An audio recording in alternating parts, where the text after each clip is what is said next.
Seorang miliuner memergoki seorang gadis kecil mencuri makanan di pasar swalayan.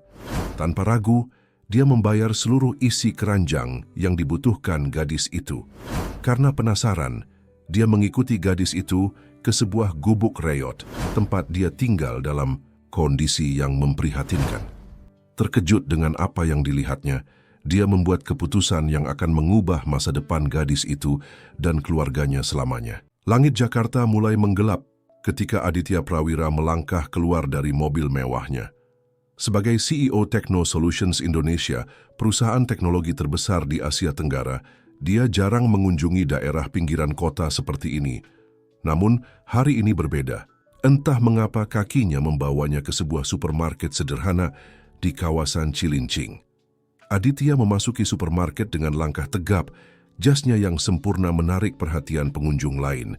Dia hanya bermaksud membeli air mineral, tapi sesuatu menarik perhatiannya. Di sudut toko, seorang gadis kecil berusia sekitar 7 tahun sedang mengamati rak roti dengan tatapan yang familiar baginya. Gadis itu mengenakan seragam sekolah yang sudah lusuh dengan tas ransel biru yang tampak terlalu besar untuk tubuh kecilnya. Matanya meski diliputi kecemasan, memancarkan determinasi yang mengingatkan Aditya pada seseorang dari masa lalunya. Seperti ibu dulu, gumamnya pelan, teringat pada mendiang ibunya yang bekerja sebagai penjahit untuk menghidupi mereka berdua. Tanpa sadar, Aditya mengikuti gerakan gadis kecil itu. Dia melihat bagaimana tangan munggilnya dengan hati-hati memasukkan sebungkus roti dan sekotak susu ke dalam ranselnya. Matanya terus mengawasi sekitar, mencari celah untuk keluar dari toko. Alarm berbunyi ketika gadis itu mencoba keluar. Dengan gesit dia berlari menembus kerumunan pengunjung yang kaget. Satpam toko berteriak, tapi gadis itu sudah menghilang di balik tikungan. Aditya terpaku, kakinya seolah terpaku di lantai, sementara memori masa kecilnya berputar seperti film dokumenter. Dia teringat bagaimana dulu, di masa-masa tersulit, ibunya selalu memastikan dia tetap mendapat makanan yang cukup, bahkan ketika itu berarti ibunya harus melewatkan makan malamnya sendiri. "Pak, ada yang bisa saya bantu?" Suara seorang pegawai toko membuyarkan lamunannya. "Ah, ya," Aditya tersadar.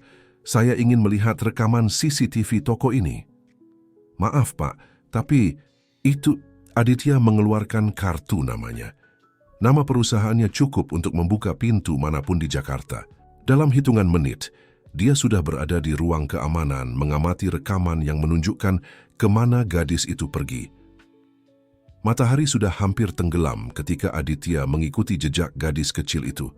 Mobilnya pelan-pelan menyusuri gang-gang sempit hingga sampai di sebuah pemukiman padat. Di sana dia melihat gadis yang sama memasuki sebuah rumah sederhana dengan dinding yang sudah mengelupas.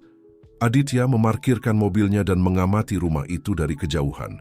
Melalui jendela yang terbuka, dia bisa melihat gadis kecil itu menyerahkan roti dan susu kepada seorang wanita yang terbaring di atas kasur tipis di lantai. Pemandangan itu menghantam Aditya seperti ombak yang menerjang karang. Selama bertahun-tahun, dia telah membangun tembok tebal antara dirinya dan masa lalunya. Kesuksesannya dalam bisnis teknologi telah membuatnya lupa akan perjuangan yang membentuknya. Tangannya menggenggam erat setir mobil, pikirannya berkecamuk. Haruskah dia turun dan berbicara dengan mereka? Ataukah lebih baik dia pergi dan melupakan semua ini? Tapi mata gadis kecil itu, determinasi dalam tatapannya, keberanian dalam tindakannya, semua itu berbicara tentang sesuatu yang lebih besar dari sekadar cerita pencurian di supermarket. Ini adalah cerita tentang survival, tentang cinta seorang anak kepada ibunya, tentang ketidakadilan sistem yang membuat seorang anak harus mengambil risiko demi sepotong roti. Aditya membuka pintu mobilnya. Dia tahu keputusan yang akan dia ambil dalam beberapa menit ke depan bukan hanya akan mengubah hidup gadis kecil itu dan ibunya, tapi juga akan membuka kembali pintu masa lalu yang selama ini dia kunci rapat-rapat. Langkah Aditya terasa berat ketika dia mendekati rumah sederhana itu. Setiap langkah membawanya kembali ke masa lalu, ke rumah kontrakan sempit tempat dia dan ibunya tinggal 25 tahun yang lalu. Suara mesin jahit yang berdetak sepanjang malam masih terngiang di telinganya. Ketika dia mengetuk pintu, terdengar suara gaduh dari dalam. Pintu terbuka perlahan dan gadis kecil yang dia ikuti berdiri di ambang pintu dengan mata waspada. Dari dekat, Aditya bisa melihat betapa kurusnya gadis itu, namun matanya tetap memancarkan keberanian. "Selamat sore," sapa Aditya dengan suara selembut mungkin. "Nama saya Aditya. Boleh saya berbicara dengan ibumu?" Gadis itu menggeleng, tangannya mencengkeram pintu dengan erat. "Ibu sedang sakit," jawabnya tegas. "Saya melihatmu di supermarket tadi," kata Aditya langsung. Gadis itu menegang, bersiap untuk menutup pintu. "Tunggu, saya tidak bermaksud jahat. Saya ingin membantu." "Sari, siapa di depan?" Suara lemah terdengar dari dalam rumah. "Tidak apa-apa, Bu." Gadis itu, Sari, menjawab tanpa melepaskan pandangannya dari Aditya. "Izinkan saya masuk sebentar," pinta Aditya. "Saya janji tidak akan melakukan hal buruk." Setelah beberapa saat ragu, Sari membuka pintu lebih lebar. Aditya melangkah masuk ke ruangan yang sempit namun bersih. Di sudut ruangan, di atas kasur tipis, terbaring seorang wanita yang wajahnya pucat. Di sampingnya, sebuah mesin jahit tua berdiri diam, berdebu. "Ibu sakit apa?" tanya Aditya. "Pelanyopi kelelahan," jawab Sari singkat. "Ibu bekerja terlalu keras menjahit, tapi sekarang tidak bisa bekerja lagi." Aditya merasakan tenggorokannya tercekat. Pemandangan ini terlalu familiar. Dulu ibunya juga sering jatuh sakit karena terlalu keras bekerja. Bedanya, dia tidak bisa berbuat apa-apa waktu itu. Sekarang, dia punya kekuatan untuk mengubah nasib keluarga ini. "Sari," panggil Aditya, berlutut agar sejajar dengan gadis kecil itu. "Apa yang kamu ambil dari supermarket tadi, itu untuk ibumu?" Sari mengangguk perlahan, matanya mulai berkaca-kaca. "Ibu belum makan sejak kemarin. Uang kami habis untuk membeli obat." Aditya mengeluarkan dompetnya dan mengambil beberapa lembar uang. "Ini, belilah makanan yang banyak untuk kamu dan ibumu. Tapi janji sama Om, jangan mengambil barang dari toko lagi tanpa membayar, ya?" Sari menatap uang di tangan Aditya dengan ragu. "Kenapa Om mau membantu kami?" "Karena dulu Om juga seperti kamu," jawab Aditya jujur. "Om juga punya ibu yang bekerja sebagai penjahit. Om tahu rasanya melihat ibu sakit dan tidak bisa berbuat apa-apa." Air mata mulai mengalir di pipi Sari. Dia mengambil uang itu dengan tangan gemetar. "Terima kasih, Om." "Ini bukan akhirnya, Sari," kata Aditya. "Om akan memastikan kamu dan ibumu mendapat bantuan yang kalian butuhkan. Om janji." Ketika Aditya berdiri, dia melihat wanita di kasur itu mengamatinya dengan mata berkaca-kaca. Dalam tatapan itu, dia melihat bayangan ibunya sendiri, kekuatan yang sama, pengorbanan yang sama, cinta yang sama. "Terima kasih," bisik wanita itu lemah. Aditya mengangguk, tidak mampu berkata-kata. Dia tahu mulai hari ini hidupnya akan berubah. Bukan hanya karena dia akan membantu Sari dan ibunya, tapi karena pertemuan ini telah membuka matanya tentang sesuatu yang telah lama dia lupakan. Nilai dari sebuah ketulusan dan makna sejati dari kesuksesan. Di mobil dalam perjalanan pulang, Aditya mulai menyusun rencana dalam kepalanya. Besok dia akan membawa Sari dan ibunya ke dokter terbaik. Dia akan memastikan mereka mendapat perawatan yang layak. Tapi lebih dari itu, dia tahu ini adalah awal dari sesuatu yang lebih besar. Sebuah perjalanan untuk menemukan kembali jati dirinya yang sebenarnya. Pagi itu, ruang rapat Techno Solutions Indonesia dipenuhi ketegangan. Hendra Wijaya, partner bisnis Aditya selama 10 tahun terakhir, berdiri di depan layar proyektor dengan wajah masam. Di layar, grafik keuangan perusahaan terpampang besar. "Jadi Aditya," Hendra memulai dengan nada tajam, "bisa kau jelaskan kenapa kau membatalkan rapat dengan investor Singapura kemarin?" Aditya, yang duduk di ujung meja dengan tenang, merapikan dasinya sebelum menjawab. "Ada urusan penting yang tidak bisa ditunda." "Urusan penting?" Hendra mendengus. "Maksudmu mengunjungi keluarga miskin di pinggiran kota?" "Ya, aku sudah dengar tentang itu dari supirmu." Ruangan menjadi hening. Para eksekutif lain saling melirik dengan gelisah. Mereka tidak terbiasa melihat pertengkaran antara dua pemimpin perusahaan ini. "Hendra," Aditya bangkit dari kursinya. "Mari kita bicarakan ini di ruanganku." Di ruang kerja pribadinya yang luas, Aditya membuka tirai jendela, membiarkan cahaya matahari Jakarta menerangi ruangan. Di kejauhan gedung-gedung pencakar langit berkilau, kontras dengan pemukiman kumuh yang tersembunyi di balik bayangan mereka. "Kau berubah," Hendra memecah keheningan. "Sejak kapan CEO perusahaan teknologi terbesar di Asia Tenggara peduli dengan nasib orang miskin?" Aditya tersenyum tipis. "Mungkin sejak aku diingatkan tentang siapa diriku sebenarnya." "Oh, ayolah," Hendra menggebrak meja. "Kita sudah bekerja terlalu keras untuk mencapai semua ini. Kau mau mempertaruhkan semuanya hanya karena sentimen." "Ini bukan tentang sentimen," Aditya menjawab tenang. "Ini tentang tanggung jawab. Kau tahu berapa banyak keluarga yang hidup di bawah garis kemiskinan di kota ini? Berapa banyak anak seperti Sari yang harus berjuang untuk bertahan hidup? Dan sejak kapan itu menjadi urusan kita?" Hendra menggeleng. "Kita punya tanggung jawab kepada pemegang saham, kepada ribuan karyawan yang bergantung pada kesuksesan perusahaan ini." Aditya berjalan ke lemari kaca di sudut ruangan. Di dalamnya terpajang foto lusuh seorang wanita sedang menjahit, ibunya. Foto itu selalu ada di sana, tapi baru sekarang dia benar-benar melihatnya lagi. "Kau tahu, Hendra," Aditya memulai, "2 hari lalu aku melihat diriku yang dulu dalam diri seorang gadis kecil. Dia mencuri roti dan susu untuk ibunya yang sakit, seperti yang mungkin akan kulakukan dulu jika aku punya keberanian. Dan sekarang kau mau jadi pahlawan?" Hendra tertawa sinis. "Bangun, Aditya. Dunia bisnis tidak bekerja seperti itu." "Tidak, aku tidak mau jadi pahlawan," Aditya berbalik menghadap Hendra.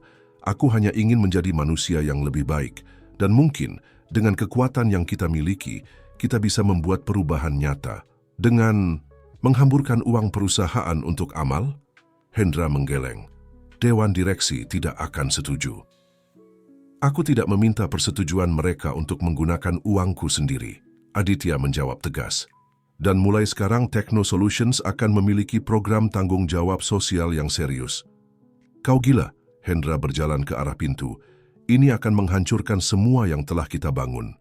Atau justru akan membuat kita lebih kuat," Aditya memanggil sebelum Hendra membanting pintu.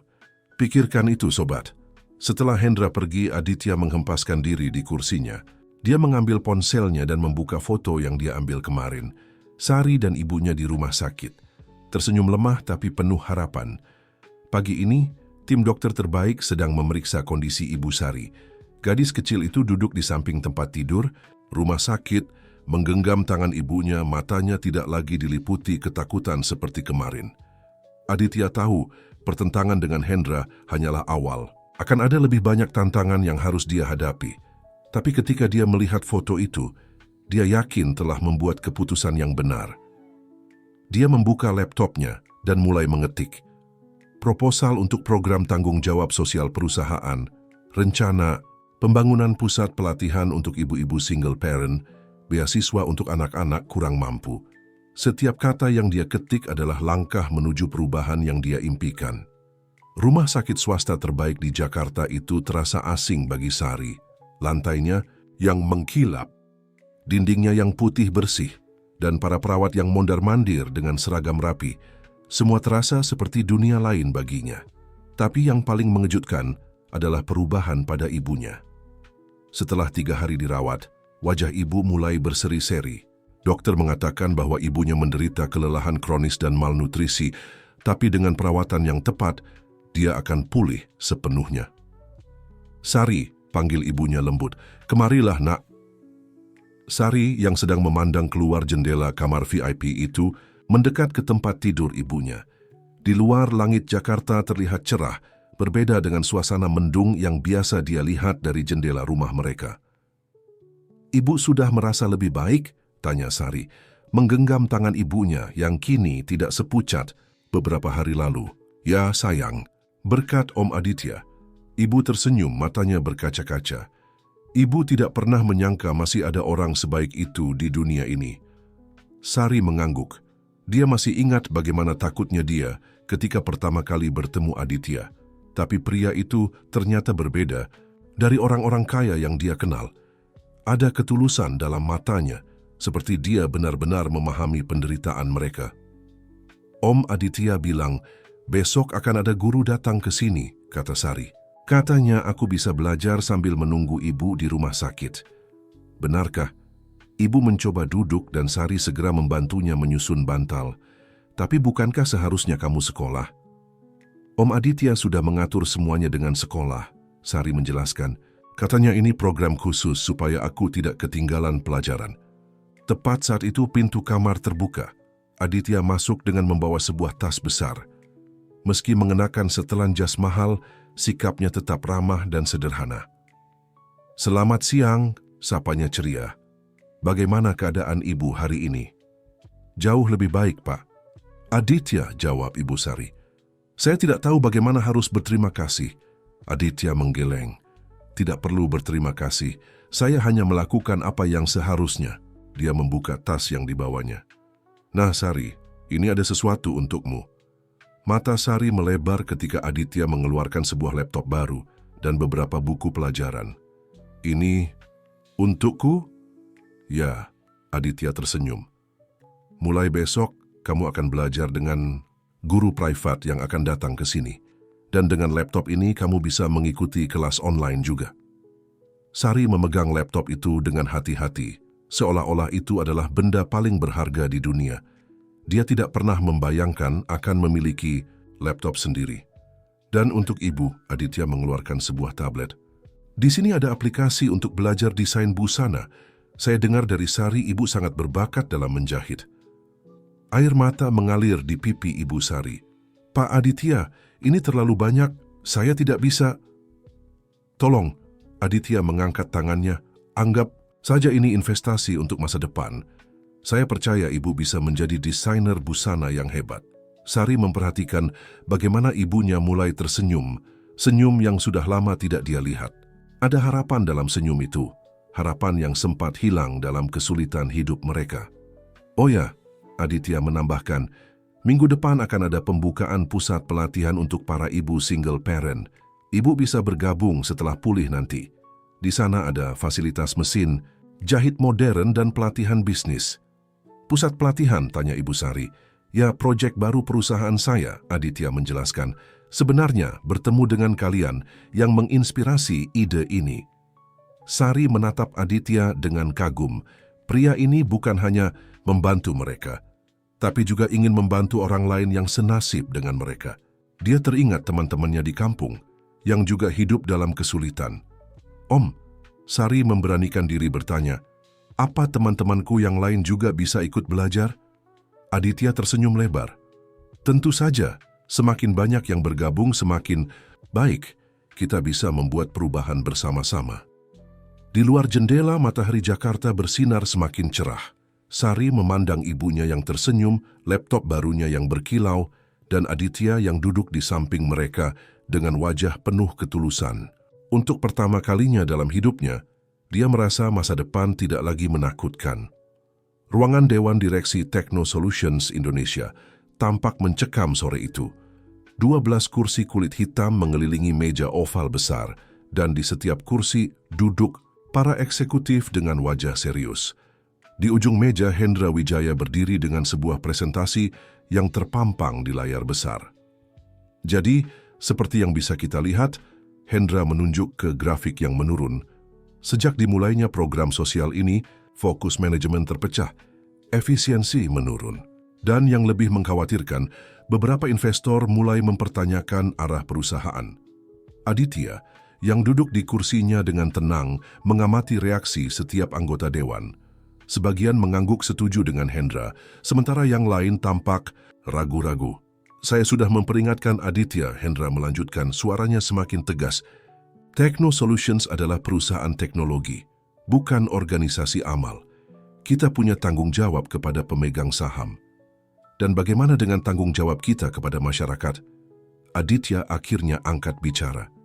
Dia berdiri, merapikan jasnya, dan berjalan ke depan ruangan. "Boleh saya, Hendra?" Hendra mengangguk kaku dan mundur ke kursinya. Aditya mengambil remote presentasi dan mengganti slide. Ini adalah data yang berbeda. Aditya menunjukkan grafik baru. Sejak program sosial kita dimulai, engagement karyawan meningkat 40%, tingkat turnover menurun drastis. Dan yang lebih menarik, aplikasi kerja dari talenta terbaik meningkat 3 kali lipat. Para direktur mulai berbisik-bisik. Aditya melanjutkan, dan ini dia mengganti slide lagi, adalah survei kepuasan pelanggan terbaru.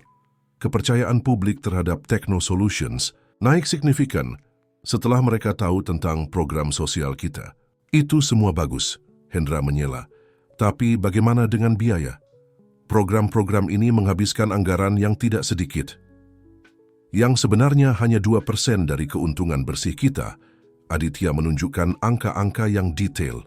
Dan sebagian besar dana ini berasal dari efisiensi di bidang lain, plus kontribusi pribadi saya. Ruangan kembali hening. Aditya menatap satu persatu wajah di hadapannya sebelum melanjutkan. Tapi ini bukan hanya tentang angka, suaranya melembut. Mari saya tunjukkan sesuatu yang berbeda. Dia mengeluarkan tablet dari tasnya dan memutarkan sebuah video. Di layar, muncul wajah Sari yang sedang belajar dengan antusias di depan laptop barunya. Video berganti menunjukkan ibu-ibu yang sedang belajar menjahit di pusat pelatihan, wajah mereka penuh harapan. Dalam 1 bulan, Aditya menjelaskan, kita sudah membantu lebih dari 100 keluarga. 25 ibu single parent sudah mendapat pekerjaan tetap, dan 50 anak mendapat beasiswa pendidikan. Tapi itu bukan tujuan bisnis kita, Hendra bersikeras. Tidak, Aditya tersenyum. Itu adalah warisan yang akan kita tinggalkan, lebih dari sekadar angka di laporan keuangan. Dia berjalan ke jendela besar yang menghadap kota Jakarta. Lihat kota ini. Di antara gedung-gedung pencakar langit kita, ada ribuan keluarga yang berjuang untuk bertahan hidup. Mereka tidak meminta belas kasihan, mereka hanya butuh kesempatan. Dan kau pikir kita bisa membantu semuanya? Tanya salah satu direktur skeptis. Tidak, Aditya menggeleng. Tapi kita bisa memulai perubahan. Techno Solutions bisa menjadi contoh bahwa kesuksesan bisnis dan tanggung jawab sosial bukan hal yang bertentangan. Mendadak, pintu ruangan terbuka. Seorang sekretaris masuk dengan tergesa-gesa, wajahnya pucat. Maaf mengganggu, Pak, dia menyerahkan sebuah tablet kepada Hendra. Ini penting. Hendra membaca informasi di tablet itu dan seringai kemenangan muncul di wajahnya. Well, Aditya, dia bangkit dari kursinya. Sepertinya impianmu tentang perubahan harus menunggu. Media baru saja mendapat informasi menarik tentang masa lalumu. Aditya merasakan jantungnya berdebar lebih kencang. Dia tahu, badai yang selama ini dia hindari akhirnya datang juga. Headline berita online itu membuat Aditya terdiam di kursi kantornya. CEO Techno Solutions, dari anak, pencuri hingga pemimpin teknologi. Di bawahnya terpampang foto masa kecilnya yang kabur, bersama ibunya di depan sebuah toko kelontong. Sudah kubilang masa lalu selalu punya cara untuk mengejar kita. Hendra bersandar di pintu dengan tangan terlipat. Wartawan mulai menggali setelah program sosialmu menarik perhatian. Mereka menemukan cacatan lama tentang ibumu yang pernah tertangkap mengambil makanan di sebuah toko. Aditya memejamkan mata. Kenangan yang dia coba kubur selama bertahun-tahun kini muncul kembali. Ibunya yang tertangkap mengambil sebungkus roti dan susu untuknya ketika dia sakit parah di usia 9 tahun. Kau tahu apa yang lucu? Aditya akhirnya membuka mata, suaranya tenang. Aku selalu takut hari ini akan datang, tapi sekarang aku justru merasa lega. Lega? Hendra mendengus. Saham kita akan jatuh begitu berita ini menyebar. Dewan direksi akan memintamu mengundurkan diri. Mungkin Aditya bangkit dari kursinya, atau mungkin ini adalah kesempatan untuk menceritakan kebenaran yang lebih besar. Dia mengambil ponselnya dan menghubungi tim PR perusahaan. Siapkan konferensi pers sore ini. Kau gila? Hendra melangkah maju. Kau akan menghancurkan segalanya. Tidak, Hendra. Aku akan menyelamatkan segalanya. Aditya menatap sahabat. Lamanya itu. Kau ingat mengapa kita memulai perusahaan ini? Bukan hanya untuk menghasilkan uang, tapi untuk membuat perubahan. Siang itu, lobi Techno Solutions dipenuhi wartawan. Di podium, Aditya berdiri tegak dalam balutan jas navy yang rapi. Di sampingnya berdiri Sari dan ibunya, bersama beberapa ibu dari pusat pelatihan. Ya, berita itu benar, Aditya memulai pidatonya. 25 tahun lalu, ibuku mengambil makanan dari sebuah toko karena aku sedang sakit parah dan kami tidak punya uang untuk membeli obat. Blitz kamera berkilatan, para wartawan mencatat dengan cepat. Tapi ini bukan cerita tentang pencurian, Aditya melanjutkan. Ini adalah cerita tentang sistem yang membuat seorang ibu harus memilih antara hukum dan nyawa anaknya. Ini adalah cerita yang masih terjadi hari ini, di sudut-sudut kota kita. Dia menoleh ke arah Sari yang berdiri dengan gugup. Sebulan lalu, saya bertemu gadis kecil ini. Dia mencuri roti dan susu untuk ibunya yang sakit, sama seperti yang ibuku lakukan dulu. Dan saat itulah saya sadar selama 25 tahun tidak banyak yang berubah. Ruangan menjadi hening, bahkan para wartawan berhenti mencatat. Techno Solutions bukan hanya perusahaan teknologi, Aditya melangkah ke samping podium. Kami adalah bukti bahwa perubahan itu mungkin, bahwa anak seorang pencuri roti bisa menjadi CEO, bahwa setiap orang layak mendapat kesempatan kedua. Dia mengambil tablet dan menunjukkan video dari pusat pelatihan. Program sosial kami bukan tentang amal, ini tentang menciptakan kesempatan, tentang memutus rantai kemiskinan yang memaksa orang-orang baik melakukan hal-hal buruk untuk bertahan hidup. Lalu bagaimana dengan kepercayaan investor? Seorang wartawan bertanya. Kepada para investor, Aditya tersenyum, saya katakan, investasi terbaik adalah investasi dalam kemanusiaan. Dan kepada mereka yang mungkin kecewa dengan masa lalu saya katakan, masa lalu itulah yang membentuk visi saya tentang masa depan yang lebih baik. Di sudut ruangan, Hendra berdiri dengan wajah tercengang. Untuk pertama kalinya, dia melihat sahabatnya bukan sebagai CEO yang naif, tapi sebagai pemimpin dengan visi yang jelas. Sari melangkah maju ke mikrofon. Dengan suara bergetar tapi tegas, dia berkata, Om Aditya mengajarkan saya bahwa kesalahan tidak mendefinisikan kita. Yang mendefinisikan kita adalah bagaimana kita bangkit dan membantu orang lain untuk bangkit juga. Air mata mengalir di pipi beberapa wartawan. Blitz kamera masih berkilatan, tapi kali ini mereka menangkap sesuatu yang berbeda. Wajah-wajah penuh harapan dari mereka yang telah diberi kesempatan kedua. Seminggu setelah konferensi pers, Aditya duduk di kantornya, mengamati tumpukan surat dan email yang membanjiri mejanya. Ceritanya telah menyebar ke seluruh Indonesia, bahkan mencapai media internasional. Namun yang paling mengejutkan, bukanlah liputan medianya, melainkan respons masyarakat. Pak, Diana, sekretarisnya, masuk dengan membawa setumpuk surat baru. Ada ribuan email masuk lagi, dan lihat ini. Dia menyerahkan sebuah amplop tebal. Aditya membuka amplop itu. Di dalamnya ada sebuah cek dengan nominal besar dan surat dari salah satu pengusaha terkaya di Asia. Kami ingin bergabung dalam misi Anda, tulisnya. Program sosial Techno Solutions telah membuka mata kami. Berapa perusahaan yang sudah menyatakan minat untuk berkolaborasi? Tanya Aditya.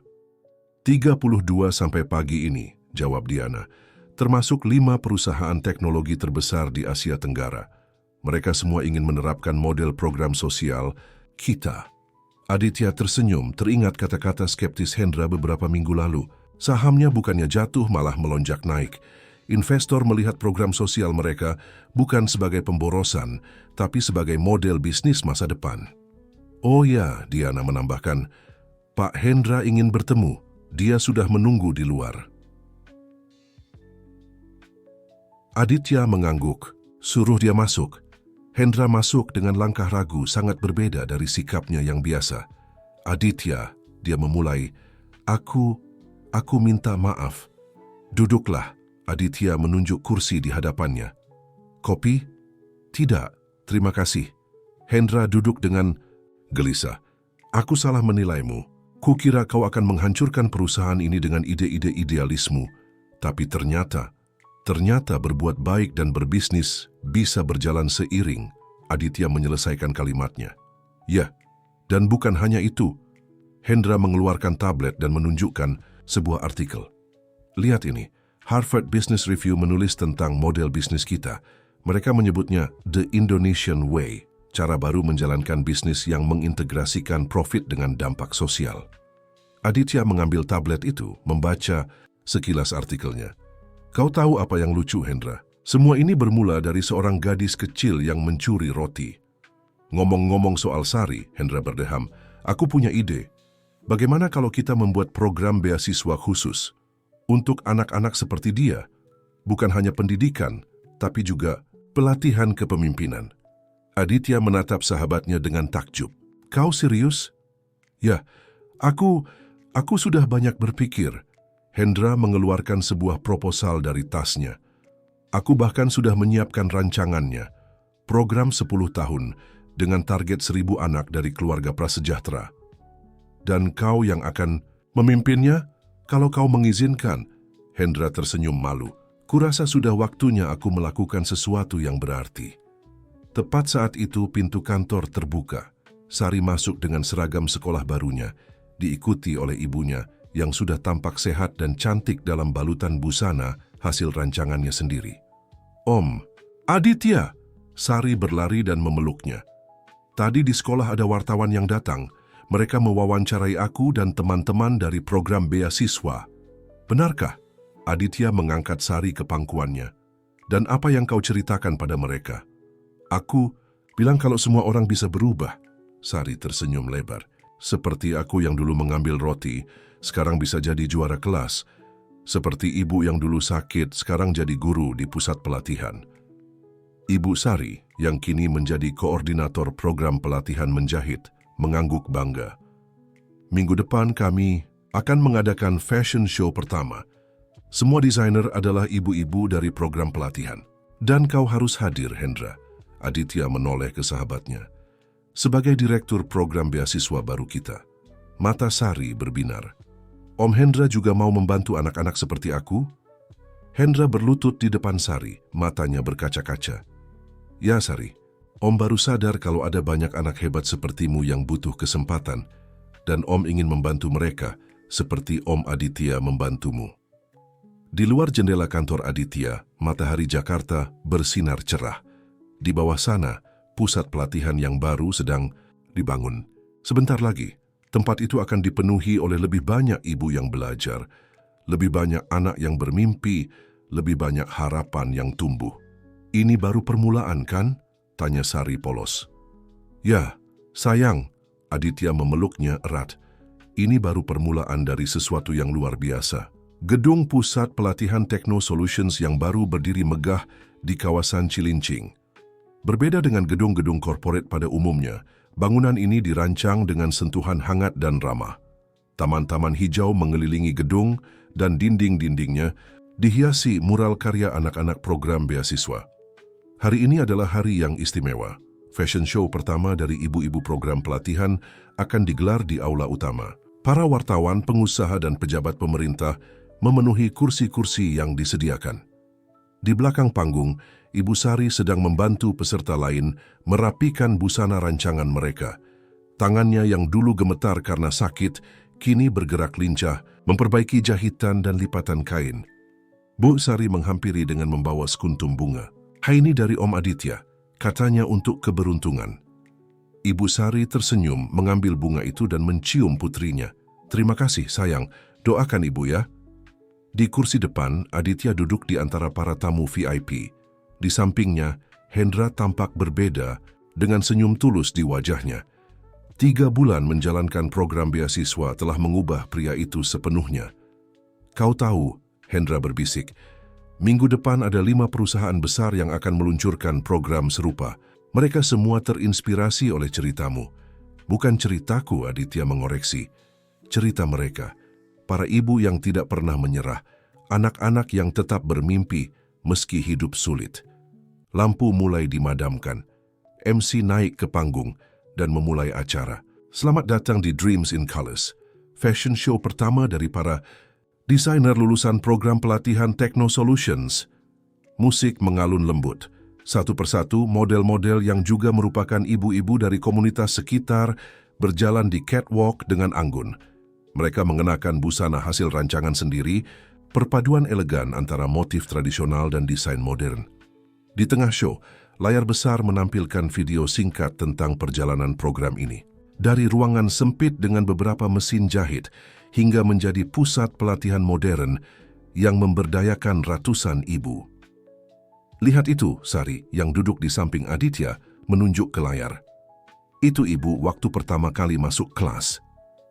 Di layar, wajah Ibu Sari yang masih pucat namun penuh tekad terpampang.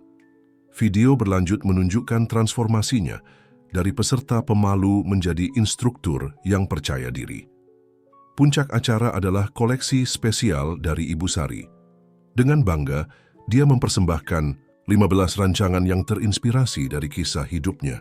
Gaun terakhir yang paling memukau adalah interpretasi modern dari kebaya sederhana yang sering dipakai mendiang Ibu Aditya. Air mata mengalir di pipi Aditya. Di gaun itu, dia melihat perpaduan masa lalu dan masa depan, perjuangan dan harapan, luka dan penyembuhan usai fashion show. Para tamu memberikan standing ovation. Beberapa pengusaha langsung memesan koleksi untuk toko mereka. Bahkan ada yang menawarkan kerjasama untuk membuka butik. Om, Sari menarik tangan Aditya. Ayo ke belakang panggung, ibu ingin memberikan sesuatu. Di belakang panggung, Ibu Sari berdiri dengan sebuah kotak di tangannya. Pak Aditya, dia membuka kotak itu, mengeluarkan sehelai kain yang dilipat rapi. Ini untuk ibu bapak. Aditya membuka lipatan kain itu. Sebuah kebaya putih sederhana, replika persis dari yang dipakai ibunya dalam foto lama di kantornya. Tapi di bagian dalam, ada sulaman halus bertuliskan, "Untuk ibu yang mengajarkan cinta tak bersyarat, dari kami yang telah menerima cinta yang sama. Kami semua menjahitnya bersama," Ibu Sari menjelaskan. "Setiap ibu di sini memberikan satu jahitan, karena kami sadar tanpa pengorbanan ibu bapak dulu kami mungkin tidak akan pernah mendapat kesempatan ini." Aditya memeluk kebaya itu erat. Di benaknya terlintas wajah tersenyum ibunya. Dia tahu di suatu tempat ibunya pasti bangga melihat bagaimana kisah perjuangannya telah menginspirasi begitu banyak perubahan. Dan ini belum selesai, Hendra menambahkan, menunjukkan tablet berisi data program mereka. Bulan depan kita akan membuka 5 pusat pelatihan baru di kota lain. Permintaan terus mengalir. Sari, yang kini duduk di pangkuan Aditya, menatap sekelilingnya dengan mata berbinar. "Om," bisiknya, "apa semua ini seperti dalam dongeng yang berakhir bahagia?" Aditya menggeleng lembut. "Tidak, sayang, ini lebih baik dari dongeng. Karena ini nyata dan masih akan terus berlanjut." 6 bulan telah berlalu sejak fashion show pertama. Pagi itu, Aditya sedang menghadiri pertemuan dengan perwakilan World Economic Forum di kantornya. Mereka tertarik untuk menjadikan program Techno Solutions sebagai model pemberdayaan masyarakat global. Dan jadi Pak Aditya Saracen, delegasi dari WF, membuka diskusi. "Kami ingin tahu lebih detail tentang bagaimana program ini bisa begitu sukses dalam waktu singkat." Aditya tersenyum, mengambil tablet dan menunjukkan presentasinya. "Kuncinya bukan pada teknologi atau modal yang kami miliki. Kuncinya ada pada kepercayaan dan pemberdayaan." Di layar besar muncul foto-foto dari berbagai pusat pelatihan yang kini tersebar di 5 kota. Setiap foto menunjukkan wajah-wajah penuh semangat para peserta program. "Kami tidak hanya memberikan pelatihan," Aditya menjelaskan. "Kami memberikan kepercayaan diri. Kami menunjukkan bahwa setiap orang, tidak peduli latar belakangnya, layak mendapat kesempatan kedua." "Dan bagaimana dengan tingkat keberhasilannya?" tanya delegasi lain. 90% lulusan program kami kini memiliki penghasilan tetap." Hendra yang duduk di samping Aditya menjawab dengan bangga. 60% di antaranya bahkan sudah membuka usaha sendiri. Tepat saat itu pintu ruang rapat terbuka. Sari masuk dengan tergesa-gesa, wajahnya memancarkan kekhawatiran. "Om Aditya," dia berbisik, "ada masalah di pusat pelatihan Cilincing." Aditya meminta maaf pada para delegasi dan mengikuti Sari keluar. Di lobi, puluhan ibu-ibu peserta program berkumpul dengan wajah cemas. "Ada apa ini?" tanya Aditya. "Tanahnya, Pak," Ibu Sari, yang kini menjadi koordinator program, menjelaskan. Pemilik tanah tempat pusat pelatihan yang baru mau dibangun tiba-tiba membatalkan perjanjian. Katanya ada developer yang menawar lebih tinggi. Aditya menghela napas. Ini bukan pertama kalinya mereka menghadapi tantangan seperti ini. Seiring berkembangnya program, semakin banyak pihak yang mencoba mengambil keuntungan.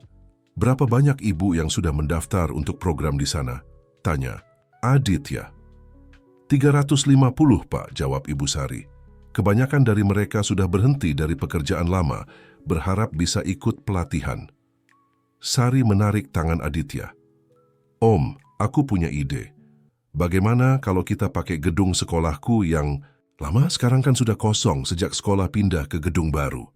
Aditya menatap Sari dengan takjub. Gadis kecil yang dulu mencuri roti, kini tumbuh menjadi pemikir yang cerdas dan peduli. Tapi gedung itu butuh banyak perbaikan, Ibu Sari mengingatkan. Justru itu kesempatannya, Aditya tersenyum. Kita bisa melibatkan komunitas untuk merenovasinya. Buat ini menjadi proyek bersama. Dia berbalik pada para ibu yang berkumpul. Ibu-ibu sekalian, bagaimana kalau kita buat sesuatu yang berbeda? Bukan hanya pusat pelatihan, tapi pusat komunitas yang dibangun oleh kita sendiri. Mata-mata mulai berbinar. Beberapa ibu langsung mengangkat tangan menawarkan bantuan. Ada yang suaminya tukang bangunan, ada yang punya kenalan di toko material, ada yang siap menyumbangkan tenaga dan waktu. Lihat, Aditya berbisik pada Sari. Terkadang masalah bisa membuka jalan menuju solusi yang lebih baik. Mereka kembali ke ruang rapat, di mana para delegasi WEF masih menunggu. Tapi kali ini Aditya membawa seluruh ibu-ibu masuk bersamanya. Maaf atas interupsinya, dia tersenyum pada para delegasi. Tapi saya pikir, daripada mendengar presentasi saya, lebih baik Anda melihat langsung bagaimana program ini bekerja. Sarah Chen dan delegasi lainnya terpana melihat bagaimana komunitas itu dengan cepat mengorganisir diri, membuat rencana renovasi, dan membagi tugas. Di sudut ruangan, Sari sibuk menggambar desain ruang kelas impiannya di tablet. Ini, Aditya menunjuk pada pemandangan di hadapannya, adalah kekuatan sebenarnya dari program kami. Bukan teknologi, bukan uang, tapi kemampuan masyarakat untuk bangkit dan membangun bersama. Hendra, yang sejak tadi diam, akhirnya angkat bicara. Dan ini yang ingin kami bagikan dengan dunia. Bahwa perubahan sejati dimulai ketika kita memberi kepercayaan pada mereka yang selama ini tidak dipercaya. Para delegasi WEF mulai mencatat dengan antusias. Di hadapan mereka, sebuah contoh nyata transformasi sosial sedang berlangsung, menunjukkan bahwa solusi terbaik seringkali datang dari masyarakat itu sendiri. Minggu pagi yang cerah di Cilincing, ratusan orang berkumpul di halaman bekas gedung sekolah yang kini sedang direnovasi. Pria, wanita, tua, muda, semuanya membawa peralatan, kuas cat, palu, gergaji, dan berbagai perkakas lainnya. Sari berdiri di tengah kerumunan, mengenakan helm keselamatan kecil yang khusus dibelikan Aditya untuknya. Di tangannya, dia memegang tablet yang menampilkan desain renovasi yang telah dia buat bersama tim arsitek sukarelawan. Jadi di sini nanti akan jadi ruang komputer, dia menjelaskan dengan antusias pada sekelompok pekerja. Dan di sebelah sana, ruang menjahit. Oh, dan jangan lupa, kita butuh taman di depan untuk anak-anak yang menunggu ibunya belajar. Aditya mengamati dari kejauhan, hatinya membuncah melihat semangat komunitas ini. Di sampingnya, Sarah Chen dari WF tak henti-hentinya membuat catatan. Ini luar biasa, Sarah berkomentar. Bagaimana Anda bisa membangun rasa kepemilikan komunitas yang begitu kuat? Justru sebaliknya, Aditya tersenyum. Kami tidak membangunnya. Rasa itu sudah ada. Kami hanya memberi mereka kesempatan untuk menunjukkannya. Di sisi lain halaman, Ibu Sari sedang memimpin tim dapur umum. Aroma rendang dan nasi gurih menguar, membuat semua pekerja semakin bersemangat. Bu, seorang wanita muda, menghampiri dengan ragu. Saya mau mendaftar program pelatihan, tapi saya tidak punya ijazah. Ibu Sari tersenyum lembut. Siapa namamu, nak? Maya. Maya, kamu lihat Sari. Ibu Sari menunjuk putrinya yang sedang sibuk mengarahkan para pekerja. Dulu dia bahkan tidak berani bermimpi bisa sekolah. Sekarang, dia jadi inspirasi buat banyak orang. Di sini, yang kami Lihat bukan ijazahmu tapi semangatmu. Air mata Maya menetes. Saya mau belajar menjahit supaya bisa bikin baju untuk anak saya. Kalau begitu, mulailah dengan membantu di sini. Ibu Sari memberikan celemek padanya. Komunitas ini akan mendukungmu. Sementara itu, Hendra sedang berbicara dengan sekelompok pengusaha lokal yang tertarik mendukung program ini. Lihat bagaimana mereka bekerja sama. Dia menunjuk pada kerumunan yang sedang mengecat dinding. Ini bukan hanya tentang membangun gedung, ini tentang membangun harapan. Tiba-tiba sorak-sorai terdengar dari arah gerbang. Sebuah truk besar memasuki halaman, membawa mesin-mesin jahit baru. Di belakangnya, mobil lain membawa komputer dan peralatan teknologi. Ini sumbangan dari pesaing-pesaing kami, Aditya menjelaskan pada Sarah yang tampak terkejut. Mereka sadar bahwa dalam hal ini kita bukan kompetitor, kita semua bagian dari solusi yang sama. Sari berlari menghampiri Aditya dengan wajah berseri-seri. Om, Pak RT bilang warga kampung sebelah juga mau bantu. Mereka akan datang setelah salat zuhur. Bagus sekali, Aditya mengusap kepala Sari. Semakin banyak yang bergabung, semakin cepat selesai. Dan semakin banyak yang bisa belajar di sini. Sari menambahkan dengan semangat. Sarah Chen menggelengkan kepala takjub. Anda tahu, Mr. Aditya, ketika WF mengirim saya ke sini, saya pikir akan melihat proyek CSR biasa. Tapi ini revolusi sosial yang sesungguhnya. Bukan, Aditya mengoreksi lembut. Ini adalah komunitas yang menemukan kembali kekuatannya. Kami hanya menyalakan percikan pertama. Hari mulai beranjak siang. Matahari Jakarta yang terik tidak menyurutkan semangat para pekerja. Di tengah kesibukan itu, Aditya melihat Maya, si pendaftar baru, sedang membantu mengecat dinding bersama putri kecilnya. Wajah mereka belepotan cat, tapi senyum bahagia terpancar jelas. Om, Sari menarik tangan Aditya. Aku sudah tahu mau tulis apa di dinding depan gedung ini. Oh ya, apa itu? Sari menunjukkan sketsanya di tablet. Rumah Harapan Cilincing. Di sini mimpi mulai tumbuh. Aditya memeluk Sari erat. Di benaknya terlintas wajah ibunya yang sedang tersenyum. Dia tahu, inilah warisan sejati yang ingin ditinggalkan ibunya. Bukan harta atau nama besar, tapi keberanian untuk memberi kesempatan pada mereka yang membutuhkan. Setahun telah berlalu sejak pembukaan Rumah Harapan Cilincing. Pagi itu Sari duduk di taman yang dia rancang sendiri, mengamati anak-anak bermain di antara bunga-bunga yang bermekaran. Di tangannya sebuah buku tulis berisi coretan-coretan mimpinya untuk masa depan. Sedang apa, Sari? Aditya duduk di sampingnya, masih mengenakan jas rapi setelah menghadiri rapat di kantor pusat. Menulis, Om. Sari menunjukkan bukunya. Guru bahasa menyuruh kami menulis tentang orang yang menginspirasi. Aku menulis tentang Ibu Om. Aditya mengambil buku itu dengan hati-hati. Di halaman pertama, Sari telah menggambar potret sederhana seorang wanita yang sedang menjahit. Interpretasinya tentang Ibu Aditya berdasarkan foto yang sering dia lihat di kantor. Bacakan untuk Om, pinta Aditya lembut. Sari berdeham dan mulai membaca. Ada orang yang meninggalkan jejak begitu dalam hingga kita bisa melihatnya, bahkan setelah mereka pergi. Ibu Om Aditya adalah salah satunya. Aku tidak pernah bertemu dengannya, tapi aku bisa merasakan cintanya di setiap sudut Rumah Harapan ini. Air mata mulai menggenang di mata Aditya saat Sari melanjutkan. Dulu, dia adalah seorang ibu yang mengambil roti untuk anaknya yang sakit. Hari ini, berkat pengorbanannya, ribuan anak tidak perlu mencuri roti lagi. Berkat ceritanya, banyak ibu seperti ibuku mendapat kesempatan kedua. Di seberang taman, Ibu Sari sedang mengajar kelas menjahit tingkat. Lanjut. Melalui jendela kaca, Aditya bisa melihat 20 wanita dengan berbagai usia tekun, mendengarkan penjelasannya tentang teknik jahit terbaru. Om tahu tidak? Sari melanjutkan. Minggu lalu ada yang mencuri di minimarket dekat sini. Tapi bukannya dilaporkan ke polisi, pemilik tokonya malah membawa orang itu ke sini. Sekarang dia ikut kelas komputer. Aditya tersenyum. Bagaimana Om tahu soal itu? Karena aku yang mengajak pemilik tokonya datang ke sini, Sari mengaku. Aku cerita tentang Om dan Ibu Om. tentang bagaimana setiap orang butuh kesempatan kedua. Mendadak, suara riuh tepuk tangan terdengar dari dalam gedung. Maya, wanita yang dulu takut-takut mendaftar karena tidak punya ijazah, baru saja menyelesaikan presentasi bisnis pertamanya.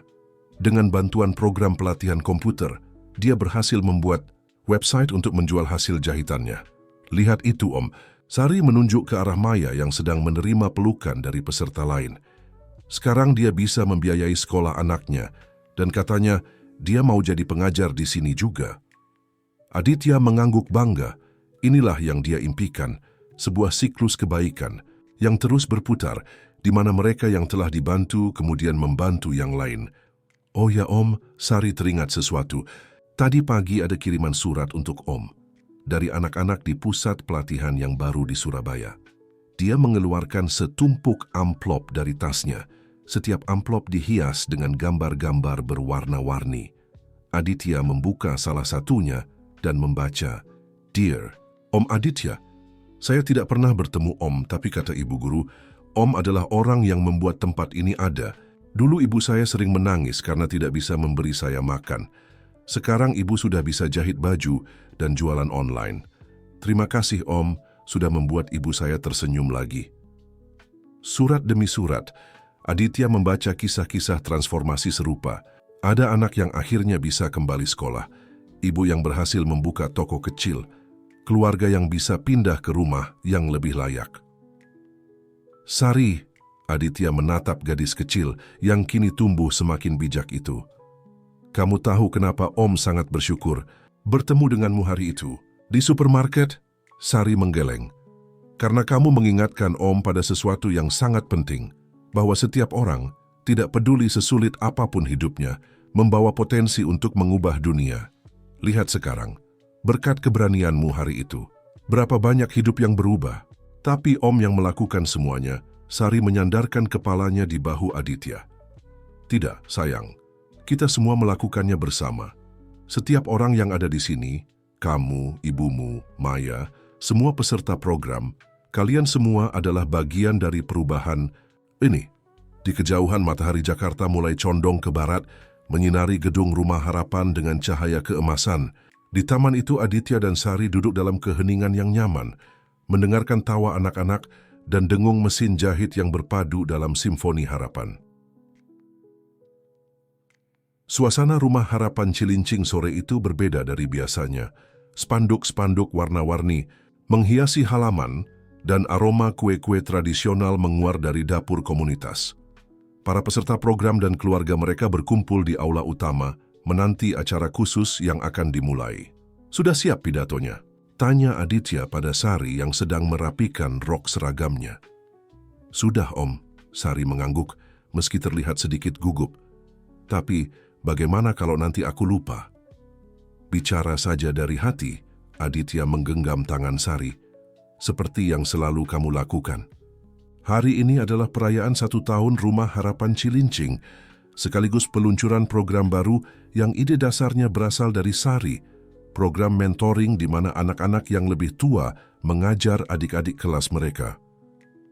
Di deretan depan, duduk para tamu kehormatan, pejabat pemerintah, pengusaha dan yang paling membanggakan, perwakilan dari 5 kota lain yang ingin membangun rumah harapan serupa di daerah mereka.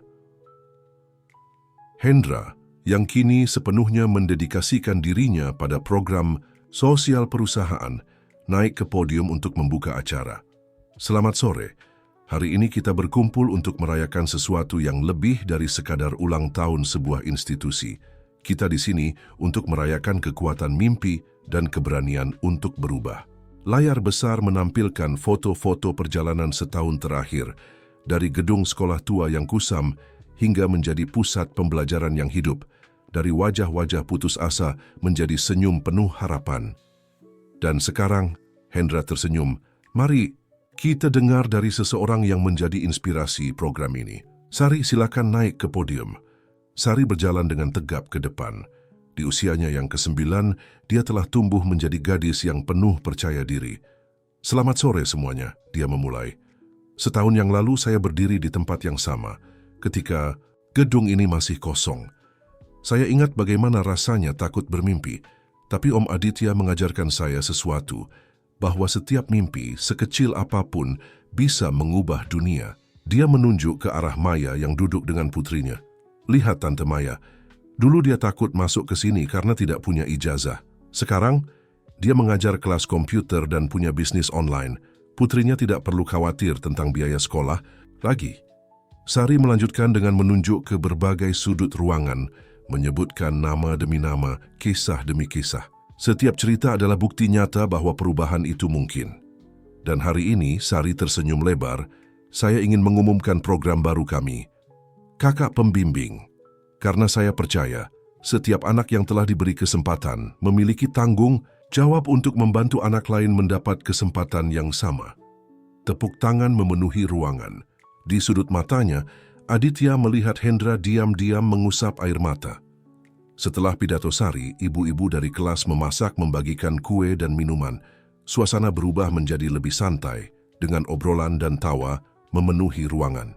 Om, Sari menghampiri Aditya yang sedang berbicara dengan perwakilan dari kota lain. Boleh aku tanya sesuatu? Tentu. Apa yang membuat Om yakin untuk membantu kami waktu itu, padahal Om tidak kenal kami sama sekali? Aditya terdiam sejenak, memandang ke sekeliling ruangan. Di satu sudut sekelompok anak sedang belajar komputer, di sudut lain para ibu memamerkan hasil jahitan mereka pada pengunjung yang tertarik. Karena Om melihat diri Om di matamu, dia akhirnya menjawab. Dan Om melihat ibu Om di mata ibumu. Om sadar bahwa setiap orang yang pernah diberi kesempatan, kedua memiliki kewajiban untuk memberikan kesempatan yang sama pada orang lain. Sari mengangguk paham.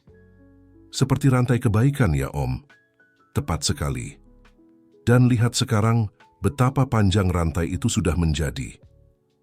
Dari luar gedung terdengar suara tawa anak-anak yang bermain di taman. Matahari sore menyinari mural di dinding yang menggambarkan pohon besar dengan ribuan daun. Setiap daun bertuliskan nama peserta program yang telah berhasil mengubah hidupnya. Om, Sari berbisik, menurutku ini baru permulaan. Aditya merangkul Sari dengan bangga. Ya sayang, dan Om tidak sabar untuk melihat mimpi apalagi yang akan kita wujudkan bersama. Langit Jakarta masih gelap ketika Aditya menerima telepon dari New York. Di ujung line, Sarah Chen dari World Economic Forum terdengar bersemangat. Mr. Aditya, saya punya kabar luar biasa, Sarah memulai. Dewan, Forum telah memilih program Rumah Harapan sebagai model pemberdayaan masyarakat terbaik tahun ini. Kami ingin mengundang Anda untuk berbicara di forum tahunan di Swiss. Aditya tersenyum. Terima kasih, Miss Chen. Ini kehormatan besar. Dan Mr. Aditya, Sarah menambahkan, kami ingin Anda membawa seseorang yang spesial, gadis kecil yang menginspirasi semua ini. Beberapa jam kemudian, Aditya duduk di ruang kepala sekolah Sari, mendiskusikan kemungkinan Sari absen sekolah selama seminggu untuk menghadiri forum di Swiss. Ini kesempatan luar biasa. Kepala sekolah mengangguk antusias. Sari bisa membagikan pengalamannya dengan dunia. Lagi pula nilainya selalu bagus. Seminggu tidak akan masalah. Di rumah, Ibu Sari awalnya ragu. Swiss? Itu kan jauh sekali, Pak.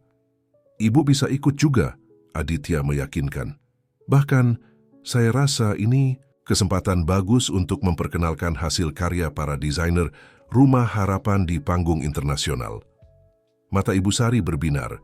Koleksi busana terbarunya yang terinspirasi dari motif tradisional Indonesia memang sudah mendapat banyak pujian.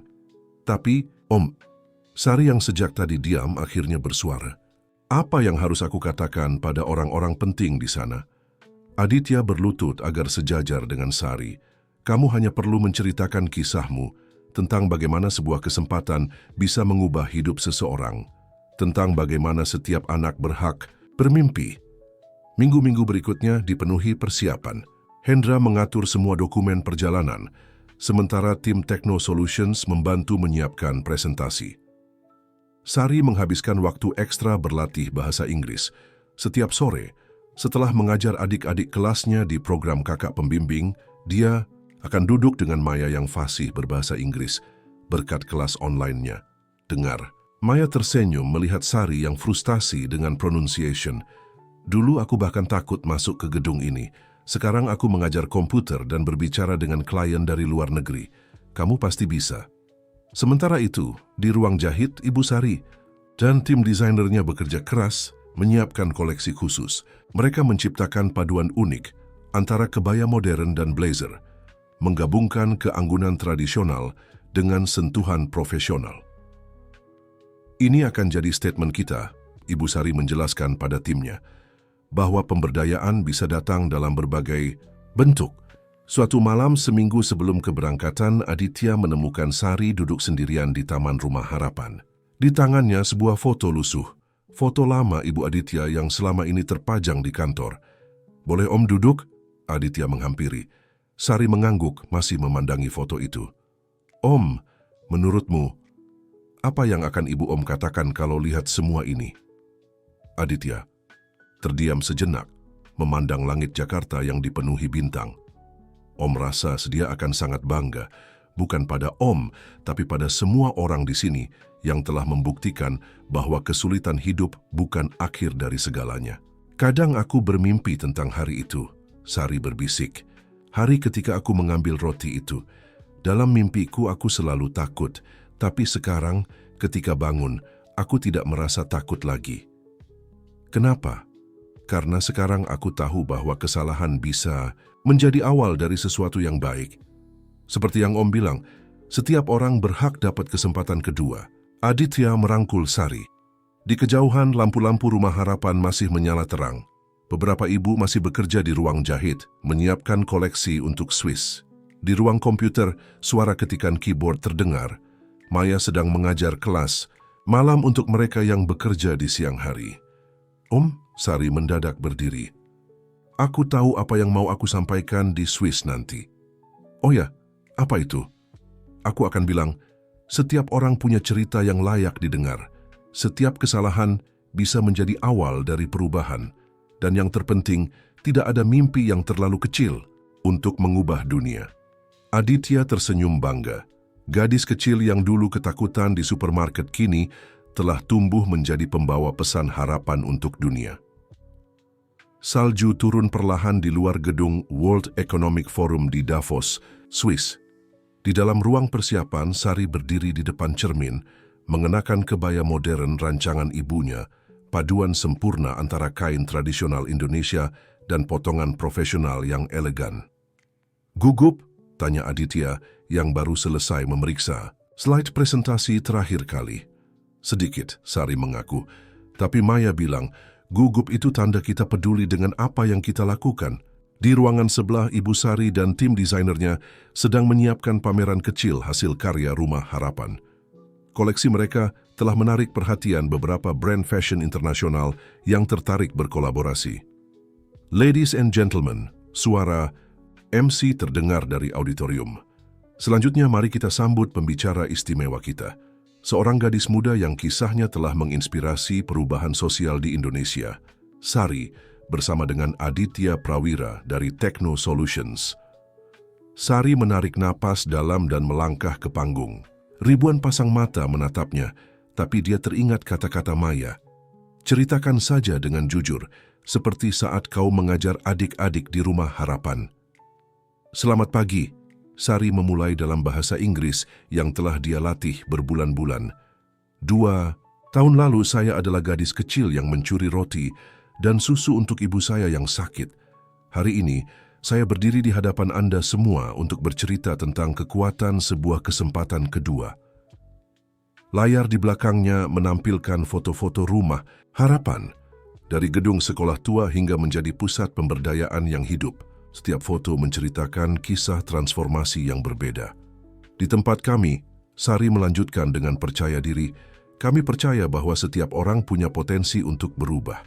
Ibu saya, yang dulu terbaring sakit, kini menjadi desainer dan pengajar. Tante Maya, yang dulu takut masuk karena tidak punya ijazah, sekarang mengajar komputer dan berbisnis online. Aditya yang berdiri di sudut panggung bisa melihat bagaimana audiens terpaku pada setiap kata Sari. Beberapa bahkan mulai menghapus air mata. Tapi ini bukan hanya tentang kesuksesan individual, Sari melangkah ke depan.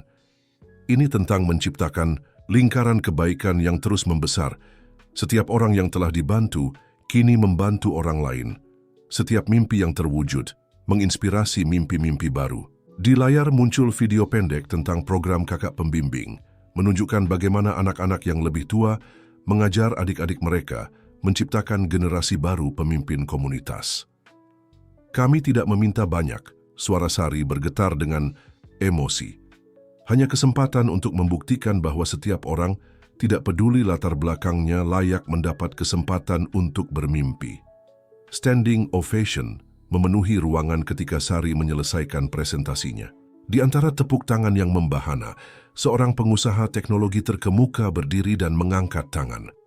Saya ingin mengadopsi model rumah harapan di Silicon Valley, dia mengumumkan. Kita punya banyak komunitas yang membutuhkan program seperti ini. Satu persatu, perwakilan dari berbagai negara mulai menyatakan minat serupa. Dari Afrika hingga Amerika Latin, semua ingin belajar bagaimana membangun sistem pemberdayaan yang berkelanjutan. Setelah sesi presentasi, di ruang pameran, Ibu Sari dikelilingi fashion buyer yang tertarik dengan koleksinya. Setiap pieces memiliki cerita, dia menjelaskan. Jahitan ini dibuat oleh ibu single parent yang belajar menjahit dari nol. Pattern ini dirancang oleh mantan pemulung yang kini jadi desainer. Sari berdiri di samping Aditya, mengamati kerumunan yang memenuhi ruang pameran. Om, dia berbisik, apa menurutmu kita berhasil menyampaikan pesan kita? Aditya menunjuk ke arah delegasi yang sedang serius berdiskusi. Lihat mereka. Mereka tidak hanya tertarik pada produk atau program kita. Mereka tertarik pada ide bahwa perubahan sejati dimulai dari kepercayaan dan kesempatan. Seperti Om yang percaya padaku dulu? Tepat sekali. Dan sekarang berkat ceritamu lebih banyak orang akan mendapat kepercayaan yang sama. Di luar, salju masih turun perlahan, menutupi pegunungan Alpen dengan selimut putih. Tapi di dalam gedung itu, kehangatan harapan menyebar dari seorang gadis kecil dari Jakarta yang berani bermimpi besar. Pesawat baru saja mendarat di Bandara Soekarno-Hatta ketika Sari melihat pemandangan yang membuatnya terkesiap. Di area kedatangan, puluhan anak-anak dari Rumah Harapan berbaris memegang spanduk berwarna-warni. Selamat datang pahlawan kami. Surprise! Hendra tersenyum lebar, berdiri di antara anak-anak. Mereka memaksa ingin menjemput kalian. Air mata haru mengalir di pipi Ibu Sari ketika satu persatu anak-anak berlari memeluk mereka. Maya berdiri di samping dengan putrinya, membawa karangan bunga sederhana yang dibuat oleh kelas kerajinan tangan. Kami melihat videomu di YouTube, seru salah satu anak. Kamu keren sekali, Kak Sari. Video? Sari menatap Hendra dengan bingung. Presentasimu di Davos menjadi viral, Hendra menjelaskan. Jutaan orang telah menontonnya. Kau jadi inspirasi bagi banyak orang. Tidak hanya di Indonesia. Di perjalanan menuju Rumah Harapan, Hendra memperbarui mereka dengan perkembangan selama mereka di Swiss. 10 perusahaan besar Indonesia sudah menghubungi kita, ingin bergabung dalam program ini, dan ada kabar lebih baik lagi. Apa itu? Tanya Aditya yang duduk di samping Sari. Presiden ingin bertemu denganmu dan Sari minggu depan. Beliau tertarik untuk menjadikan model Rumah Harapan sebagai program nasional. Sari merasakan jantungnya berdebar kencang. Presiden? Tapi apa yang harus kukatakan padanya? Hal yang sama yang kau katakan di Davos. Aditya tersenyum menenangkan. Ceritakan saja dari hatimu. Ketika mobil mereka mendekati Rumah Harapan, pemandangan yang menyambut membuat mereka semua terdiam. Sepanjang jalan menuju gedung dihiasi dengan lampu-lampu kecil dan spanduk selamat datang. Ratusan warga berkumpul di halaman, termasuk para peserta program dan keluarga mereka. Ini, Ibu Sari tak mampu menahan air matanya. Di tengah halaman, sebuah panggung kecil telah didirikan. Di atasnya, hasil karya terbaru para peserta program dipamerkan, dari pakaian hingga kerajinan tangan. Sekelompok anak-anak dari kelas musik yang baru dibentuk mulai memainkan lagu Selamat Datang. Selamat datang kembali, sambut Kepala RT setempat. Kami semua bangga, kalian telah membawa nama Indonesia ke panggung dunia. Sari turun dari mobil dan langsung disambut pelukan hangat dari teman-temannya. Di antara kerumunan dia melihat wajah-wajah familiar, Ibu-ibu yang dulu takut-takut masuk ke gedung ini, kini berdiri tegak dengan senyum percaya diri. Kak Sari, panggil seorang anak kecil yang dulu sering dia ajar. Lihat, aku sudah bisa buat website sendiri, Tante Maya yang ajarin. Maya, yang berdiri di dekat situ, mengangguk bangga. Dia murid tercepat di kelas komputer. Aditya mengamati semua, ini dengan hati yang penuh. Di sudut matanya, dia melihat Hendra sedang berbicara serius dengan beberapa pengusaha lokal yang tertarik mendukung program ini. Om, Sari menarik tangannya. Aku ingin tunjukkan sesuatu. Dia membawa Aditya ke taman belakang gedung, di mana sebuah pohon besar telah ditanam. Di sekitar pohon, anak-anak telah menggantung kartu-kartu berisi mimpi mereka. Ini pohon harapan yang baru, Sari menjelaskan. Setiap anak yang masuk program menulis mimpi mereka di kartu ini. Ketika mimpi itu tercapai, kartu dipindah ke dinding prestasi di dalam. Aditya membaca beberapa kartu. Ingin jadi dokter untuk mengobati anak-anak miskin, mau buka toko buku untuk anak-anak yang tidak mampu, ingin bikin aplikasi untuk membantu ibu-ibu jualan online. Dan lihat ini, Sari menunjuk ke kartu khusus yang digantung di tengah pohon. Di atasnya tertulis mimpi pertama Sari 2 tahun lalu. Ingin semua anak punya kesempatan seperti aku. Mimpi itu sudah mulai terwujud kan? Aditya memeluk Sari. Ya Om, tapi masih banyak yang harus kita lakukan. Sari menatap kartu-kartu yang bergoyang di tiup angin.